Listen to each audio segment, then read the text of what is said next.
and the input shape is 32 by 32. Also, the same with the output shape.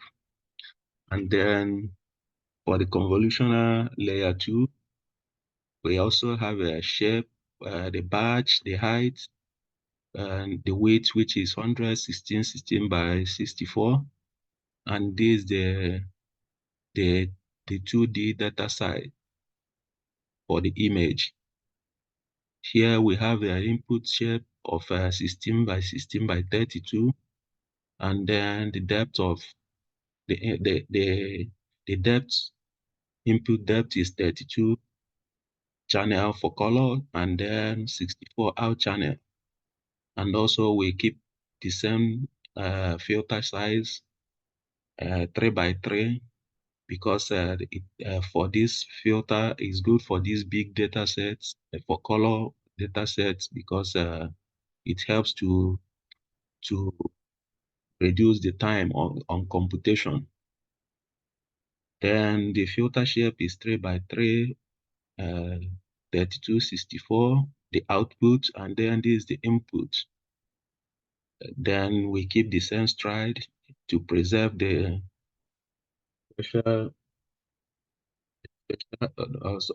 We keep the same stride shape 111, and then for padding we keep the same padding same, in order to preserve all the special dimension in our image.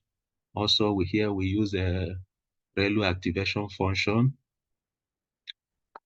and this for the ReLU layer, no need to do anything, just process the data, no need to extract any features.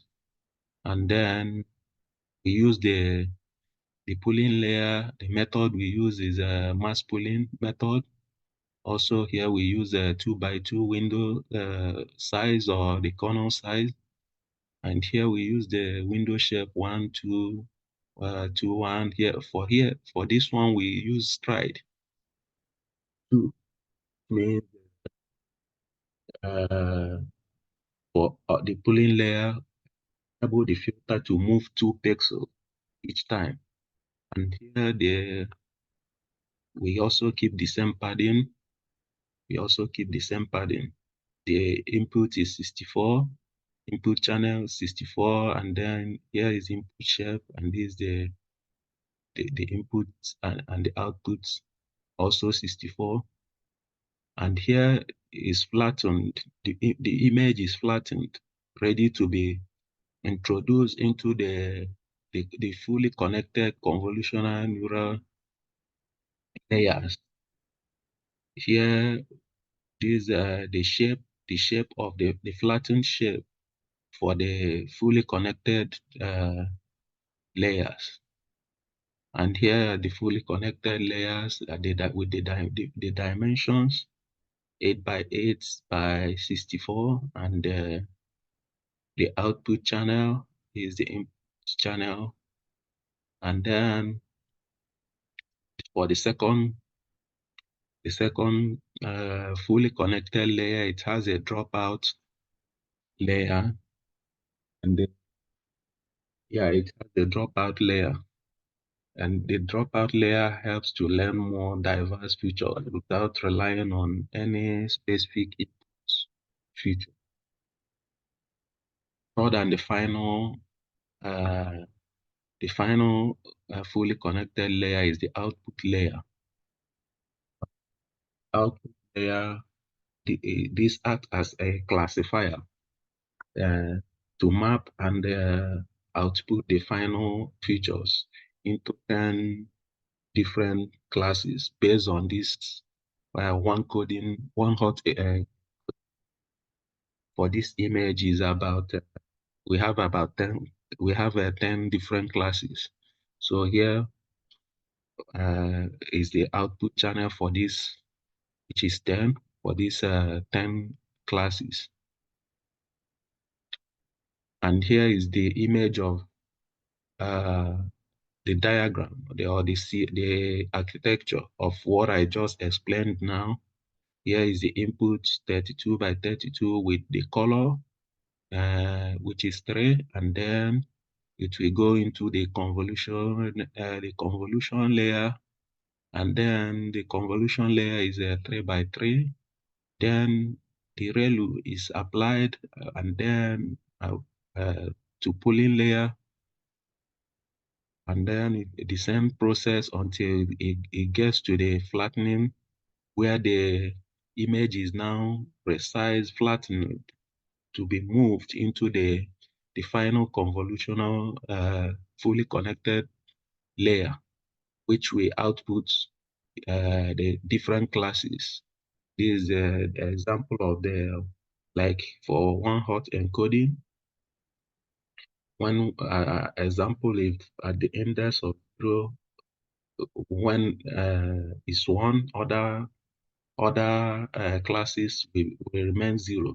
If one index 0 is 1, other classes will remain 0. That's the one hot encoding. And here is the result of our first testing on CIFAR term model. Here you can see from the training at the beginning, the first step at the step 0, the accuracy was just below around 10.61, which shows that the image has not been trained yet. So then at step 100, it shows that the image is already learning, the layer is already learning some features. And as you can see, this follow the gradual process until it gets to the final step of about 5,000, because this index starts at 0 instead of starting 1. So this is the final step, and the accuracy we got for this image, for this CNN on this CIFAR term model is 70.74. For this, the result in the table shows that the performance or the accuracy of our convolutional neural network model with 2 convolutional layers at various steps. The CIFAR 10 has 10 classes, and the model classified the images into 10 different classes based on the training.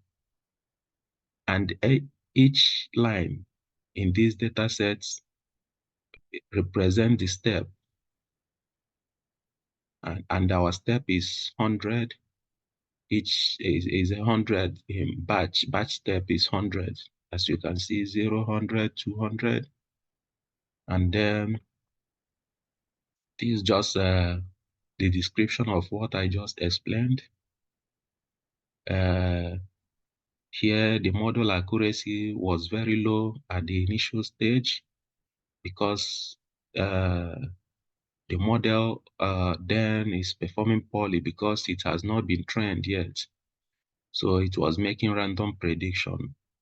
And as the training started, you can see the model started to improve significantly. At step 100, it jumped to 42.22%. The accuracy continued to improve, and the data sets continue to be and then the accuracy continued to improve as the model experienced more minor fluctuations in accuracy throughout the training. As you can see, it goes up and it goes down. Here it was 61, and then 68, 69, until we got to the final about 70.74. Here it was 71, and it went down to 70.74. So the accuracy continued to improve until the final step. Then the parts, on these parts, we compare the 2 different convolutional neural network performance based on the MNeST datasets. And as you can see, this is a grayscale dataset, and this is our CIFAR color image. Here, they both started at a very poor or at a very low rate, because the training has not, they've not started learning at the beginning.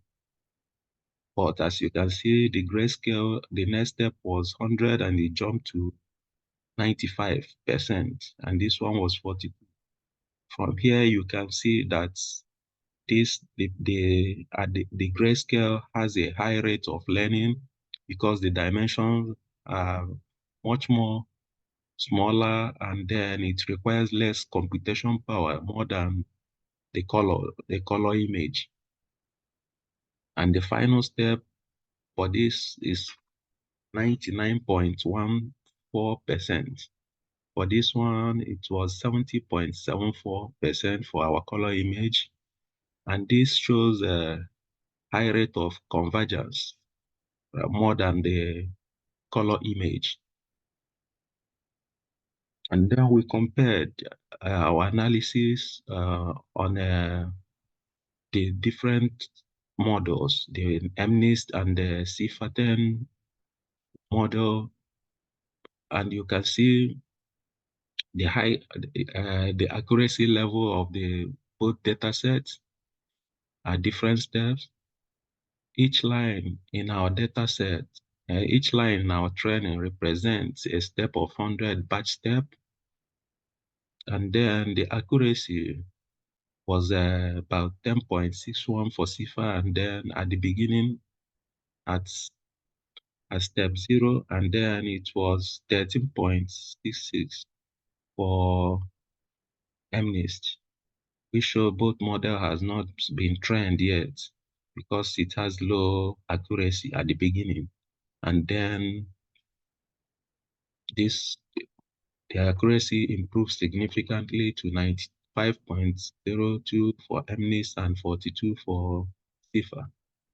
Although the higher rates of increase in MNIST dataset shows that the learning process and computation rate is faster in grayscale images than the color images of CIFAR10.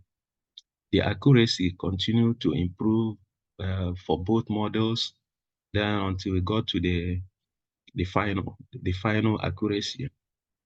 Then here, the model reached the final accuracy of 99.14 for the MNIST, and then 70.74 for the CIFAR10, showing that the both models have converged very well, and then they've been trained and they captured all the patterns, so they're able to make